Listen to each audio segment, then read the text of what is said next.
It's clear to me from the 4-page summary by Attorney General Barr that the Russians did, in fact, hack into the DNC. The Podesta emails, it was the Russians. It wasn't some 300-pound guy sitting on a bed somewhere.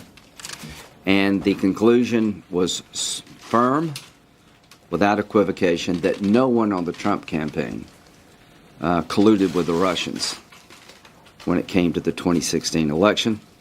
As to the obstruction of justice matter, apparently the special counsel gave some of this and some of that, and Mr. Barr and Rosenstein concluded that the evidence was insufficient to move forward on obstruction of justice by the president or anyone around his team.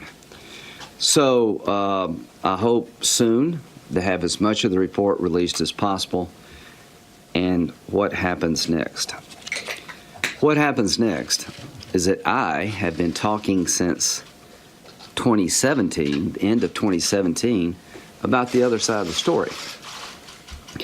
And nobody much appears to care, but I hope you will find some interest now, that the FISA warrant issued against Carter Page, based on a dossier prepared by Christopher Steele, is at a minimum disturbing. Whether or not it's illegal, I don't yet know. So I'm going to get answers to this. If no one else cares, it seems to be Republicans do. And that's sad.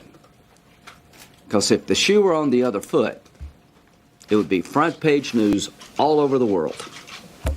The double standard here has been striking and, quite frankly, disappointing.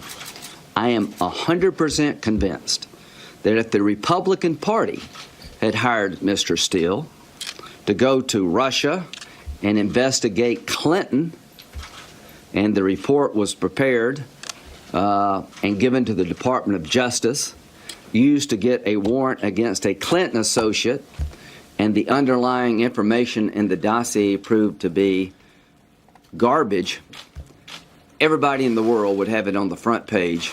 It would be endless chatter on the cable networks. I'm also convinced if the agents involved in investigating Clinton, if the shoe were on the other foot, hated her and wanted Trump to win, we'd be having a thorough discussion.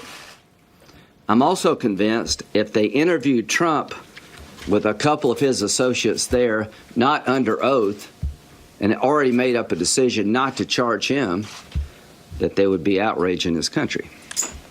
So the rule of law applies both to Republicans and Democrats. And why do we have a special counsel?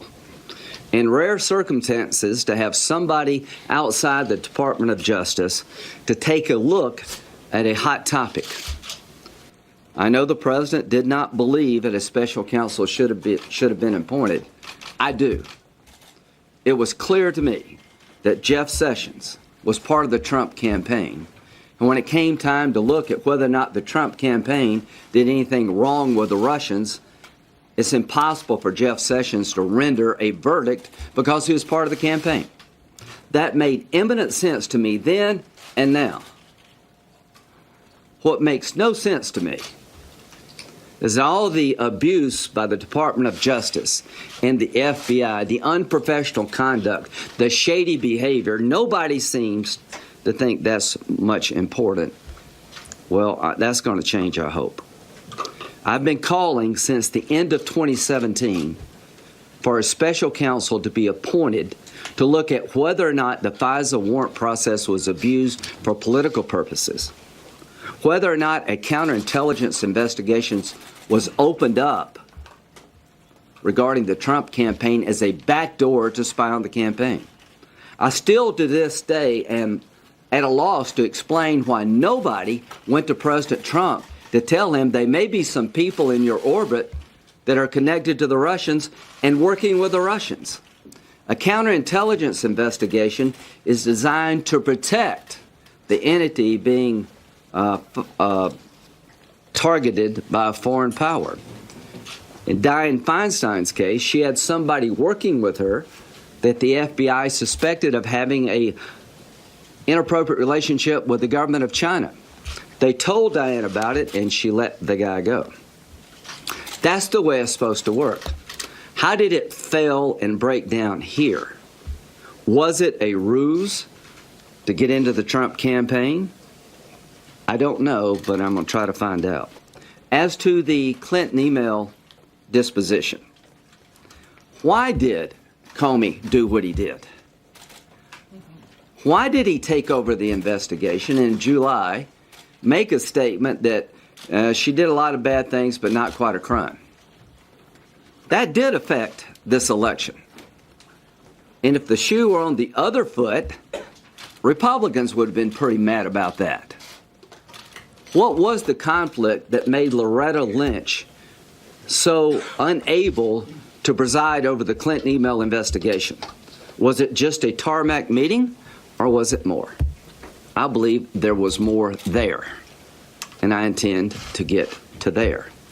How could in October, right before the election, we find out that emails on the Clinton server wind up in the hands of Anthony Weiner, and just within 48 hours, everybody's good to go? This is bizarre at best, troubling to its core from my point of view. So Mr. Mueller has been given a chance to do his job. 2 years, 19 lawyers, 40 FBI agents, 2,800 subpoenas, 500 people interviewed,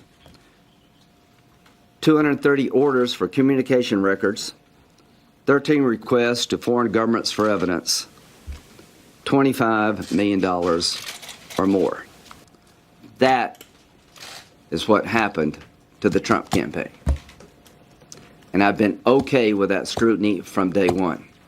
When it comes to the FISA warrant, the Clinton campaign, the counterintelligence investigation, it's pretty much been swept on the rug, except by a few Republicans in the House. Those days are over. Going forward, hopefully in a bipartisan fashion, we will begin to unpack the other side of the story. With that, I'll take questions.